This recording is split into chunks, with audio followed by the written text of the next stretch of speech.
Okay folks, here we go. We're going to try and build another planter, and I just want to show you that since I built the last one, I've been working on a spreadsheet, and you plug in a bunch of numbers, and I'll go through this, but here's just a quick overview. You plug in a bunch of numbers. Let me see if I can move my mouse down here. Trying to operate the camera and a mouse. Walk and chew gum at the same time, right? Here we go. So you plug in a bunch of numbers and you'll get diagrams on different tabs with all the numbers plugged in, and one more diagram. Oh, let me scroll that one up so you can see what it looks like. And let's go back to the previous one because I think that one was off a little bit. There you go. So you get an idea what these will look like now. The first thing I've actually got to do, I know the dimensions of the lumber that I'm going to use, but there's one more variable I need to know, and that is when I cut a piece of lumber with my saw, how wide is that saw cut? Yes, my program, this spreadsheet actually calculates that in. It takes that into consideration. So the first thing I'm going to do is go make a cut and figure out how much wood that actually removes. Okay folks, I've assembled everything I need. I'm actually not on my own patio, but here's the board I'm going to cut to do the test. It's actually about 45 3/4, but not exactly. So in order to get an accurate measurement, the first thing I'm going to do is cut off about 1/4 inch, cut it down to 45 1/2, and then I'll try and cut another 1/2 inch off of that. Okay, so now I'm just proud of 45 1/2 inches. It's really kind of tricky trying to do it. I forgot to bring a pencil out and do all of that, but I'm now going to take that where I was just proud of 45 1/2. I'm going to try and cut off another 1/2 inch, and we'll see when I put the two pieces back together how long they are. If anybody doubts my numbers, here's the before.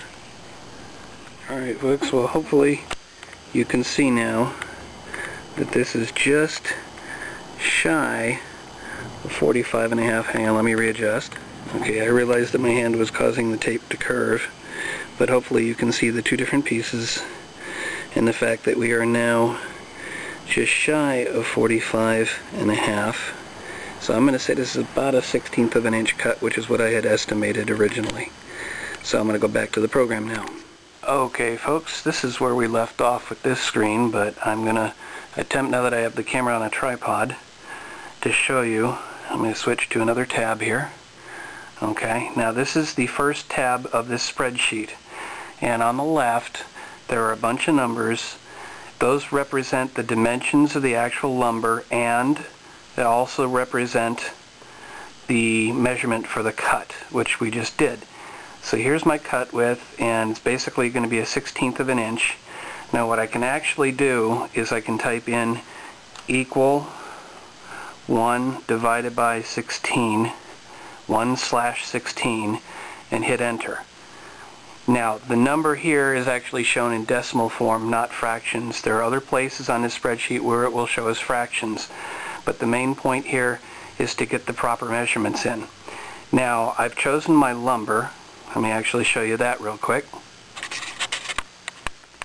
Okay, now if you saw my last video on building a planter, there were certain things that I learned from building that planter and some decisions that I made for this planter. I'm using regular 2x4 stock to handle the frame for the table underneath. In this case, I'm actually using redwood fence boards. It turns out these things are about 30 cents more.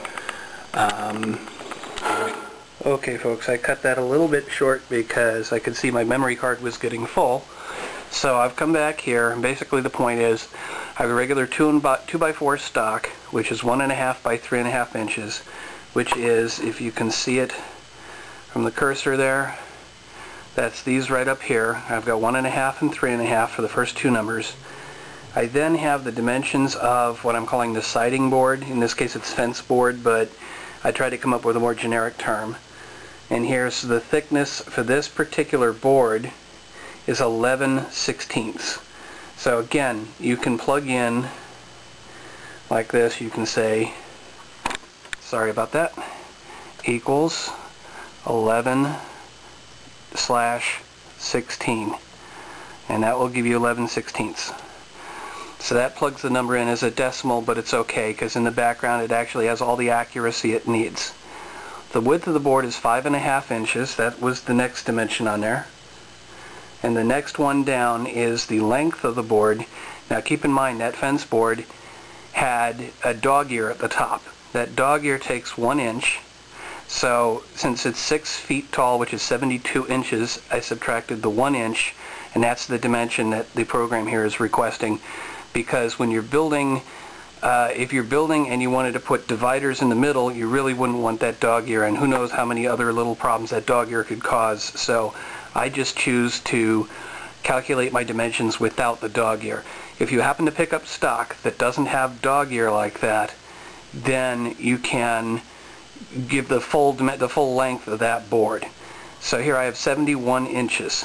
So then that takes us down to the cut width, which is the 1/16 of an inch that we figured out. Then if I move over to the right column and I come up here, it asks me first for the total height of this planter, which is the table plus the box, which sits on top of the table. And so the total height, I want to match the height of the wall on my patio, so that it sits flush with the wall. And that turns out to be 42 3/4 inches in my case. It may be different for you. You may pick some other arbitrary height and the program will calculate for you.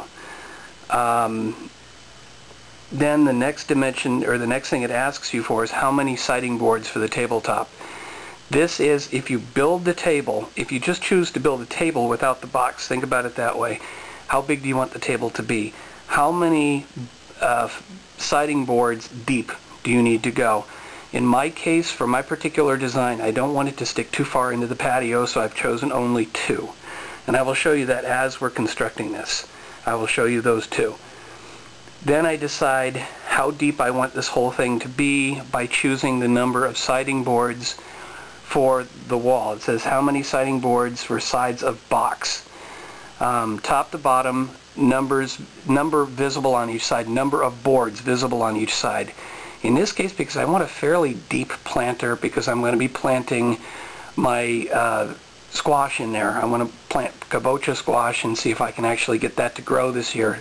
Last year I had problems with my squash. I had some plants that got really big, but I suspect the problem was the planters just weren't big enough.